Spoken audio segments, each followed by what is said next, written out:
நான் நல்லா இருக்கிறத நிறைய பேர் விரும்பவே இல்லை பாஸ்டர். நான் நல்லா இருக்கிறத நிறைய பேர் விரும்பல. என்னுடைய வேலை ஸ்தலத்துல எனக்காக குழி வெட்டுறாங்க, என்னுடைய ஃபேமிலியில எனக்காக குழி வெட்டுறாங்க. என் சத்துருக்கள் எவ்வளவாய் பெருகியிருக்கிறார்கள். எனக்கு விரோதமாய் எழும்பி இருக்கிறவர்கள் அநேகம் பேர் அப்படியே தள்ளுறாங்க. நான் விழுந்துருவேன் அப்படின்னு. ஆனா ஆண்டவர் வாக்கு கொடுக்கிறார், நான் உனக்காக ஒன்று செய்வேன், நான் உனக்காக ஒன்று செய்வேன்.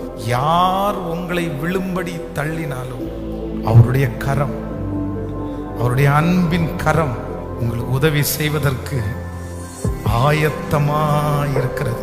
இந்த உலகமே எதிர்த்தாலும், உங்களை சுற்றி இருக்கிற எல்லாருமே எதிர்த்தாலும், கூட பிறந்த சகோதரன் தகப்பனை பார்த்து இவனுக்கு இங்க என்ன வேலை, இவனுக்காக நீங்க என்ன பண்றீங்கன்னு கேட்டாலும், அந்த தகப்பன் அந்த இளைய குமாரனுக்கு ஆதரவாய் இருந்தது போல கர்த்தர் வாக்கு கொடுக்கிறார். எத்தனை பேர் உன்னுடைய விழுகையிலே சந்தோஷம்